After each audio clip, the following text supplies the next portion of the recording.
Dear friends, good day. Today, Monday, we are in our inspiration series, number 98. We are in the middle of the 3 weeks of mourning, a time when we commemorate the destruction of the Beis Hamikdash by fasting on the 17th of Tammuz when the walls of Jerusalem were breached, and the 9th of Tisha B'Av when both temples, the first and the second that stood in Jerusalem, were destroyed, first by the Babylonians, the second by the Romans. And, today we're talking about 1950 years ago when the temple was destroyed. How is it that so many years later, we actually take 3 weeks, we fast 2 fasts in the beginning and the end. We fast actually a third fast related to the temple in the middle of the winter, the 10th of Teves. During these 3 weeks, we have different levels of mourning. Initially, it's very small. But as we get closer to Tisha B'Av, the day of the destruction becomes stronger and stronger. Next week or after Rosh Chodesh, we don't eat meat. We don't drink wine except for Shabbos. Many laws related to putting on new clothes. So it's not just we mark a day when we remember something happened. Like very often in many societies, they mark a day to remember a terrible thing that happened or to remember a great victory that happened. We're actually spending a few weeks, we're sitting in mourning. Many people who shave during the year do not shave during this time, and many other different real things that we incorporate into our life. And sometimes you think, isn't it too much? I mean, let's be real. It's so long ago. What are we crying about? What are we sad about? Sad about something we don't even know what it is. So actually, the Talmud says that whoever did not have the temple rebuilt in their days is as if it was destroyed in their days.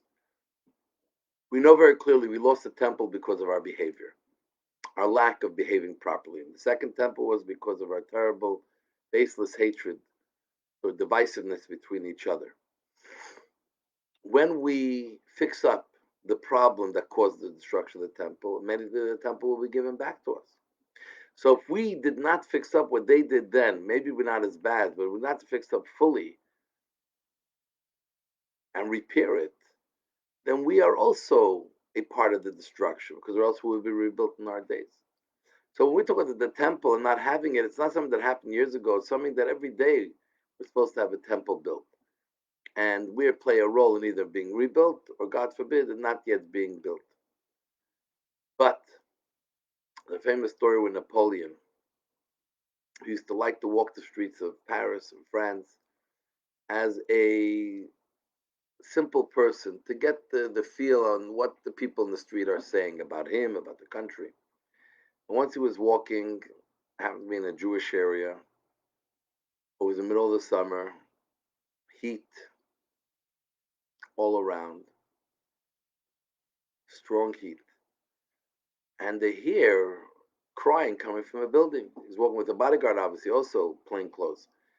So he tells the bodyguard, "What's going on in that building? Let me know what's happening. Why are people crying?" And he comes back in a few minutes and he says, "There are a group of people crying. They're Jews, actually. They say they lost their temple.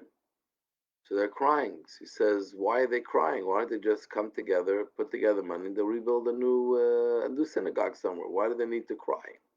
So the guy goes back in and asks them, "So why are you guys crying? You need money? You don't have enough money? Maybe we can help you." So he said, "No, no, no. We're not crying about a temple that was destroyed here in Paris. We're crying about a temple that was destroyed 1700 years ago in Jerusalem. And for that temple that we don't have now, we cry." Napoleon heard that. He said, "A people that cry 1700 years later over a temple they never saw will definitely rebuild and get again that temple in their lives." So when we talk about these 3 weeks, it's not an event of the past that we are talking about. This is a current event. As long as we are in exile, as long as we are not in our natural habitat, as long as we're not in our natural habitat, then we feel something is missing. Not something that was destroyed. Something is destroyed in our lives today. And our job is to try to fix it, to become whole, that there's nothing destroyed, that we have the temple again. So when we cry, it's because we really miss something today. We recognize our lives are not complete. Like it says, Hashem's name will not be complete until the third temple is built. So too, we will not feel individually complete. And as a people, as the world, till Mashiach comes with the third temple, may it happen quickly in our days. Have a good evening.